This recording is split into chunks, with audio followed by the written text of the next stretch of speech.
Assalamualaikum warahmatullahi wabarakatuh. Alhamdulillah kita dapat bertemu lagi di kesempatan hari ini. Semoga teman-teman semua selalu dalam keadaan sehat dan dilindungi oleh Allah Subhanahu wa taala.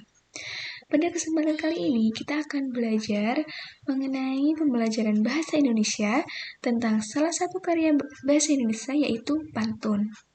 Perkenalkan, saya Rosy Raudatul Hujah, mahasiswa 6 MPIB Universitas Islam Negeri Saifuddin Zuhri Purwokerto. Selamat datang di channel saya, Rosy Raudatul Hujah.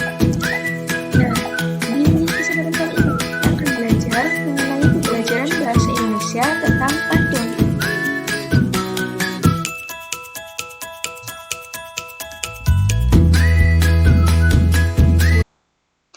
Sebelum kita memulai pembelajaran, alangkah baiknya kita membaca doa terlebih dahulu.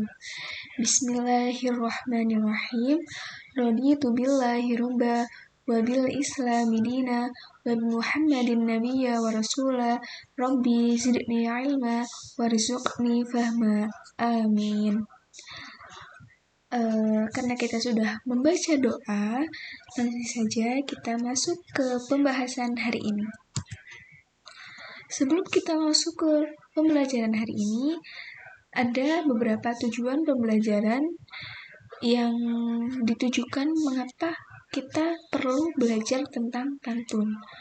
Tujuan pembelajaran sendiri yaitu ada 4. Yang pertama, siswa dapat menentukan syarat-syarat pantun. 2. Siswa dapat menunjukkan ciri-ciri pantun yang tepat. 3. Siswa dapat menulis pantun sesuai dengan syarat-syaratnya. 4. Siswa dapat mengkreasikan pantun dengan benar. Nah, apa sih itu pantun? Lalu, apa ya sebenarnya pengertian pantun itu sendiri? Lalu, pantun itu memiliki ciri-ciri. Apa saja ciri-cirinya? Pantun juga memiliki jenis-jenis. Jenis-jenis pantun ada berapa ya? Langsung saja kita masuk ke materinya. Pengertian pantun. Pantun adalah jenis puisi lama yang tiap baitnya terdiri atas 4 baris serta memiliki sampiran dan isi. Menurut Kamus Besar Bahasa Indonesia, pantun adalah bentuk puisi Indonesia atau Melayu. Tiap bait biasanya terdiri atas 4 baris yang bersajak AB. Kemudian ciri-ciri pantun itu sendiri ada 4, yaitu terdiri dari 4 baris, tidak ada nama penulis, memiliki sampiran dan isi, dan yang terakhir pantun memiliki suatu pola. Jenis-jenis pantun. Di sini jenis-jenis pantun dibedakan menjadi 2. Yang pertama, pantun berdasarkan kelompok usia, kemudian yang kedua, pantun berdasarkan isinya. Kita akan mempelajari terlebih dahulu pantun berdasarkan kelompok usia.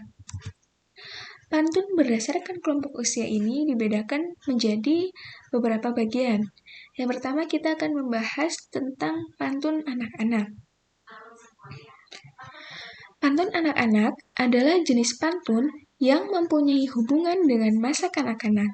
Pantun anak-anak bisa menggambarkan makna sukacita ataupun duka cita.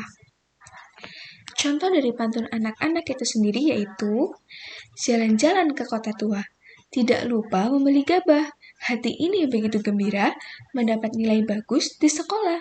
Nah, itu adalah contoh dari pantun anak-anak. Kemudian yang kedua yaitu pantun remaja. Pantun remaja adalah jenis pantun yang mempunyai hubungan dengan kehidupan pada masa muda. Pantun anak muda umumnya berhubungan dengan perkenalan, hubungan asmara, rumah tangga, perasaan, serta nasib. Nah, di sini kita dapat melihat contoh dari pantun remaja. Langit itu warnanya biru, siang hari cuaca cerah, hati ini begitu rindu, ingin jumpa kekasih tercinta.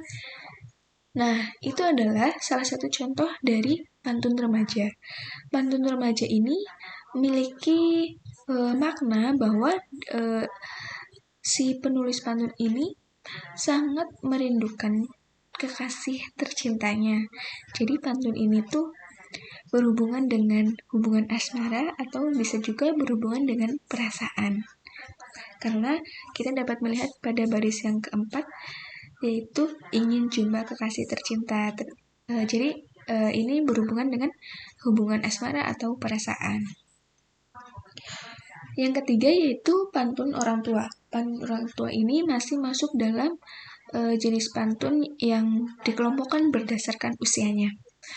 Pantun orang tua adalah jenis pantun yang mempunyai hubungan dengan orang tua. Umumnya, pantun orang tua bertemakan tentang adat budaya, agama, nasihat, dan lain sebagainya. Contoh dari pantun orang tua sendiri yaitu pergi ke pasar membeli anggur. Rasanya enak, bikin senang. Menangis mayat di pintu kubur, teringat badan tidak sembayang. Nah, dari pantun ini kita dapat mengambil sebuah makna bahwa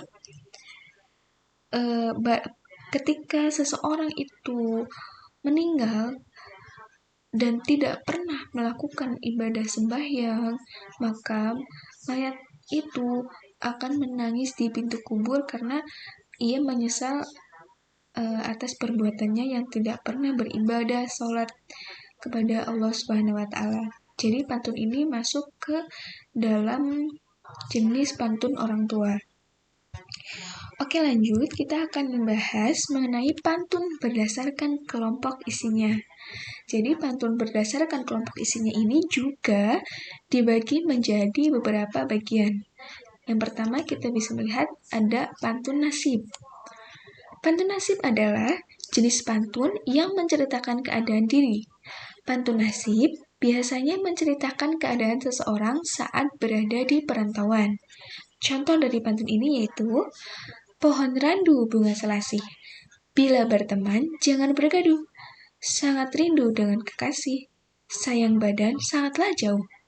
Nah, ini adalah salah satu contoh dari pantun nasib. Jadi pantun ini menggambarkan bahwa seseorang yang sangat rindu dengan kekasih namun ia berada di perantauan dan kekasihnya mungkin berada di tempat yang jauh dengan orang tersebut. Jadi pantun ini masuk dalam jenis pantun nasib. Kemudian yang kedua yaitu pantun peribahasa. Pantun peribahasa merupakan pantun yang di dalamnya terdapat kalimat peribahasa yang pada umumnya memiliki susunan tetap. Nah, jadi pantun peribahasa ini pantun yang di dalam pantunnya itu ada kata-kata peribahasanya. Jadi sangat mudah untuk membedakan pantun peribahasa dengan pantun-pantun yang lain karena kita dapat mengenal pantun peribahasa ini dari kata-katanya. Nah, contoh dari pantun peribahasa ini yaitu berakit-rakit kita ke hulu, berenang kita ke tepian, bersakit-sakit kita dahulu, bersenang-senang kemudian. Nah, tentu kita sudah bisa kira-kira atau memahami ya teman-teman bahwa dalam pantun tersebut, dalam pantun ini sudah memiliki kalimat peribahasa yaitu kalimat berakit-rakit kita ke hulu, berenang kita ke tepian. Itu merupakan sebuah kalimat peribahasa. Oke, lanjut. Untuk yang ketiga yaitu pantun perkenalan. Pantun perkenalan adalah jenis pantun yang berisi tentang proses perkenalan diri dan pertanyaan kepada lawan bicaranya. Contoh dari pantun perkenalan yaitu bangun pagi langsung olahraga, lari-lari keliling kota. Kalau boleh aku bertanya, Nona cantik, siapa namanya? Nah, pantun ini menggambarkan seseorang yang ingin berkenalan dengan orang lain, tetapi menggunakan sebuah pantun. Jadi pantun ini tuh memiliki fungsi ketika kita baru menemui orang baru, kita bisa meminta berkenalan dengan menggunakan pantun. Seperti itu. Yang keempat yaitu pantun persahabatan. Pantun persahabatan adalah jenis pantun yang isinya bertemakan persahabatan atau hubungan dengan teman dan kenalan dekat. Contohnya, jalan-jalan ke kota baru untuk membeli cedera mata. Jika punya teman baru, teman lama jangan lupa. Nah, pantun ini bisa digambarkan bahwa ketika kita memiliki teman baru, kita tidak boleh melupakan teman lama. Kenapa? Karena sebelum kita menemui teman-teman baru, tentunya kita sudah berteman akrab dengan teman-teman yang lama, teman-teman yang selalu ada untuk kita, yang selalu membantu kita pada saat kita belum menemukan teman yang baru. Yang kelima yaitu pantun kiasan. Pantun kiasan ini berisi bahasa atau kalimat kiasan. Hal ini berarti pesan yang ada pada pantun ini disampaikan secara tersirat. Jadi pantun kiasan ini pesannya itu tidak disampaikan secara langsung di dalam kalimat pantunnya, tetapi pesannya itu terdapat secara tersirat. Contohnya yaitu berburu ke padang datar, dapatkan rusa belang kaki, berguru ke palang ajar, bagaikan bunga kembang tak jadi. Nah, itu adalah salah satu contoh pantun kiasan. Lanjut yang keenam, pantun teka-teki. Ciri-ciri pantun teka-teki adalah kalimat pertanyaan pada baris akhir pantun. Pantun ini berisi teka-teki untuk para pendengarnya. Jadi pantun teka-teki ini memiliki seperti pertanyaan di akhir kalimat pantun. Kita bisa melihat di sini contoh dari pantun teka-teki yaitu makan nasi dengan lahap, tempe tahu jadi lauknya. Kalau kamu bisa menjawab, hewan apa yang paling kaya? Nah, apa coba hewan yang paling kaya? Teman-teman bisa menjawab pantun ini di kolom komentar ya. Untuk yang ketujuh yaitu pantun perpisahan. Pantun perpisahan adalah jenis pantun yang berisi tentang perpisahan dan perceraian, namun bukan spesifik berpisah, seperti karena kematian. Contoh dari pantun perpisahan yaitu buah jatuh di atas batu, boleh diambil dimakan jangan, walau jatuh di negeri satu, hilang di mata di hati jangan. Nah, makna dari pantun ini yaitu ketika kita sudah meninggalkan tempat lama dan menempati tempat yang baru, tentunya kita akan berpisah dengan orang-orang di sekitarnya, dengan tetangga kita di tempat yang lama, dan kita tidak boleh melupakan bahwa kita juga pernah tinggal di tempat yang sebelumnya kita tinggali sebelum kita pindah ke tempat yang baru. Nah, itu tadi materi mengenai pantun. Jika ada yang belum paham, teman-teman bisa mengulang-ulang videonya mulai dari pengertian, ciri-ciri, serta jenis-jenisnya. Ketika kalian sudah paham, kalian bisa membuat sebuah pantun.